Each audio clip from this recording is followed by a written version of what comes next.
Hello everyone, नमस्कार। आप सबका मेरे यूट्यूब चैनल पर बहुत बहुत स्वागत है। आज की क्लास हमारी यूजीसी नेट तथा एमएड थर्ड सेमेस्टर के रिसर्च जो पेपर है, रिसर्च इन एजुकेशन, उससे रिलेटेड है।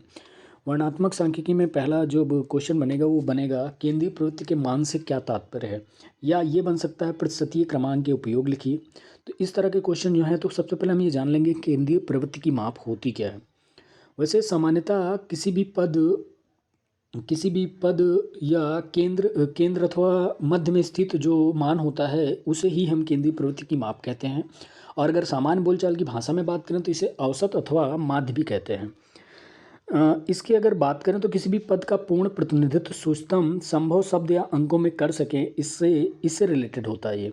अगर डिफिनेशंस की बात करेंगे तो रॉस ने कहा है केंद्रीय प्रवृत्ति का मान वह मान है जो समान समस्त आंकड़ों का श्रेष्ठतम प्रतिनिधित्व करता है।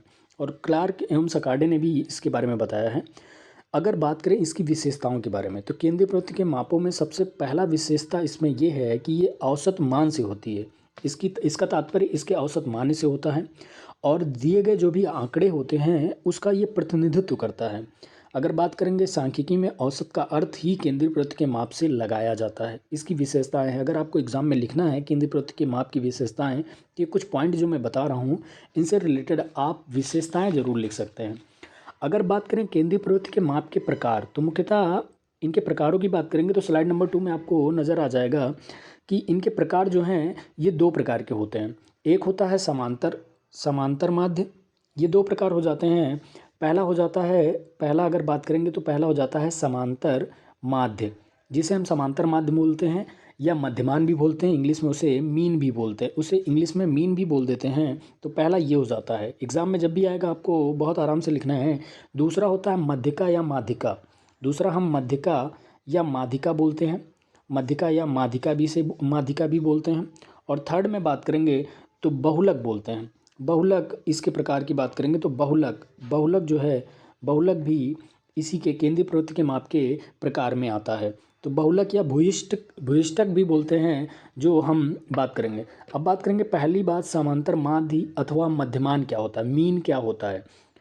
नियंत्रित जीवन में सबसे ज़्यादा प्रयोग जो है किसी भी प्रकार से प्रत्येक व्यक्ति द्वारा नियंत्रित जीवन में जो प्रयोग होता है उसे मीन बोलते हैं। सामान्य बोलचाल की भाषा में बात करेंगे तो इसे औसत बोलते हैं। औसत जो है मुख्यतः दो प्रकार के होते हैं, साधारण समांतर माध्य और भारित समांतर माध्य। ये इसके दो प्रकार हो जाते हैं।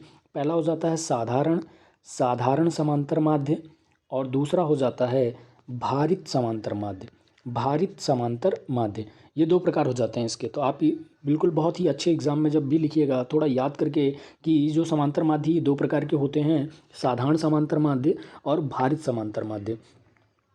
जैसे कि अगर साधारण समांतर माध्य की बात करेंगे तो किसी भी श्रेणी के सभी मूल्यों का योग को उन पदों की संख्या से भाग देने पर प्राप्त राशि साधारण समांतर माध्य कहलाती है। और अगर इसी तरीके से अगर भारित समांतर माध्य की बात करेंगे तो जिस माध्य में पदों को व्यक्तिगत गुणों के आधार पर भार प्रदान करके माध्य की गणना की जाती है उसे भारित समांतर माध्य कहते हैं। अब बात करेंगे मीन या माध्य क्या होता है, समस्त मूल्यों के योग में उसकी संख्या से भाग। मीन जो है, जो भी समस्त मूल या योग हैं उसकी संख्या कितनी है, जैसे कि लिखा हुआ है 2 3 4 5, तो इसको पूरा ऐड कर लो और इसमें कितने नंबर हैं उनसे उसको भाग दे दो तो वो उसका मीन निकल आता है। आगे अभी क्वेश्चन से भी हम लोग अच्छी तरीके से समझ लेंगे कि मीन के बारे में। जैसे कि अगर बात करें टाइप्स ऑफ मीन, माध्य के प्रकार कितने होते हैं, तो माध्य के प्रकार दो प्रकार होते हैं, गणितीय माध्य और स्थितिक माध्य। दो प्रकार हो जाते हैं। पहला हो जाता है गणितीय माध्य और दूसरा हो जाता है स्थितिक माध्य।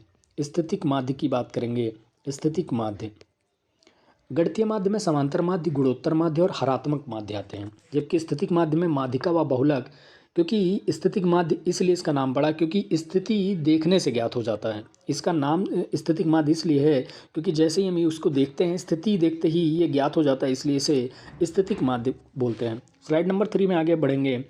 जैसे कि कोई एक श्रेणी है, उसके क्वेश्चन है प्रत्यक्ष विधि और लघु विधि से दो इसके फॉर्मूले हो जाते हैं।